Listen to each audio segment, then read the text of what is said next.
তো দেখো বন্ধুরা, আজকে আমরা ঢেকিয়াকুয়া নামগড় যাচ্ছি আর গিয়ে ওখানে ভিডিও করব, তোমরা সঙ্গে থেকো। তো ঢেকিয়াকুয়া নামগড় ঢোকার মেইন গেট এটাই, রাস্তার কিনারে একদম মেইন গেট এটা। এখান থেকে আরও কিছুক্ষণ পায়ে হেঁটে যেতে হয় বা গাড়ি দিয়েও গেলে হয়। আমরা গাড়ি দিয়ে যাচ্ছি।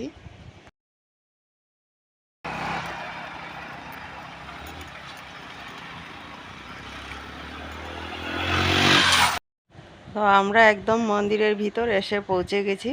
এখন একদম ভিতরে যাব, প্রদীপ জ্বালাবো। তো এখন আমরা মন্দিরের ভিতরে ঢুকে যাচ্ছি, প্রদীপ জ্বালিয়ে দেব। তো দেখো বন্ধুরা, আমিও এখানে প্রদীপ জ্বালিয়ে দিছি। আর এই মন্দিরটাতে ঢেকিয়াকুয়া নামগড়ে ভাদ্র মাসে আসলে নাকি খুবই ভালো। তো আমি এই ভাদ্র মাসে আসলাম, সবাই আসে এখানে। আর এই নামগড়টা মহাপুরুষ মাধবদেবে প্রতিষ্ঠা করেছিল। আর বন্ধুরা, এখানে মহাপুরুষ মাধবদেবের নামে একটা প্রদীপ জ্বালানো হয়েছে। 494 বছর থেকে জ্বালানোই আছে, এটা কোনোদিনও নিভেনি।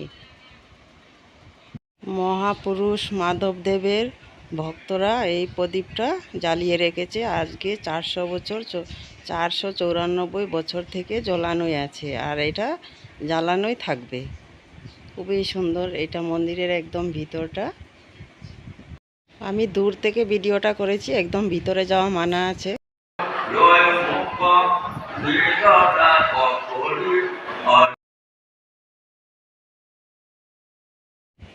আর এখানের ঢেকিয়াখোয়া নামঘরের চারিদিকটা বিশাল বড়। আর এখানে একটা পুকুর আছে, পুকুরে অনেক মাছ বড় বড়। ওরা এই মাছগুলো খায়ও না, বিক্রিও করে না, এখানেই থাকে মাছগুলো।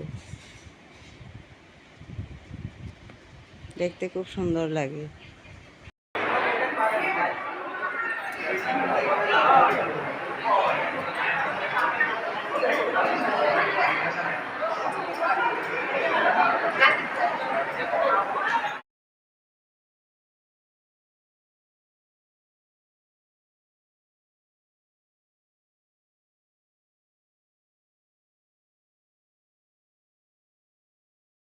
আর এই ঢেকিয়াখোয়া নামঘরটা একদম জাগ্রত, যে যেটা মন থেকে চায় সেটাই পুরা হয়।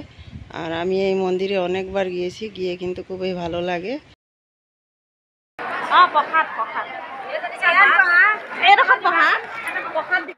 এখন আমরা প্রসাদ নেব। আর এখানে প্রসাদ হলো ছোলা, মুগ, ফলমূল।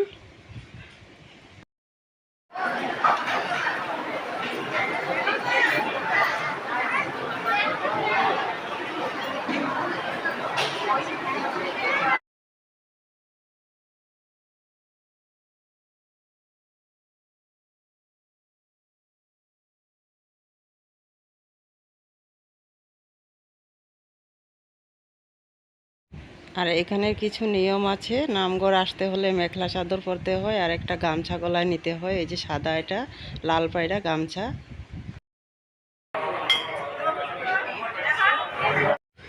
আর আমি এখান থেকে খরাহি দিয়েছি, আমাদের এখানে খরাহি বলে, মানে বাটা রেডি করা বলে, এটারে খরাহি বলা হয়। সব কিছু ফলমূল দিয়ে রেডি করে দিতে হয়।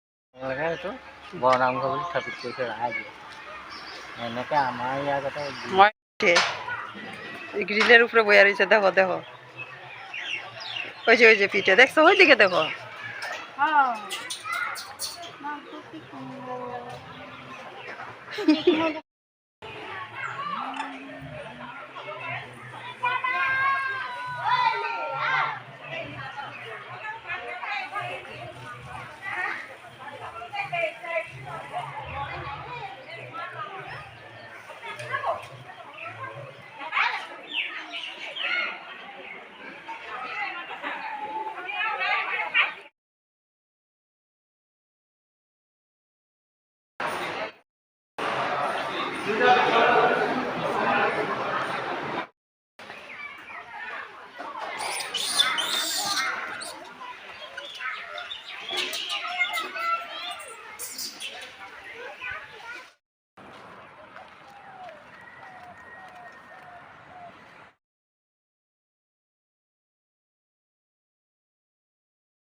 Ram Krishna Ram, Krishna Krishna Jaya, Krishna Krishna Ram, Jaya Jaya Ram.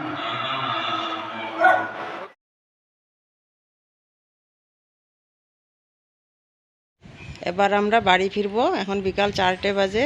মেলা টেলা ঘুরে নিয়েছি, আর এই নামঘরে আসলে খুবই ভালো লাগে। তোমরা সবাই এসে যেও। দেখো চতুর্দিকে একদম সবুজ সবুজ হয়ে আছে। এটা ধান পাতার ধান ক্ষেত, চা পাতি বাগান, খুবই ভালো লাগে।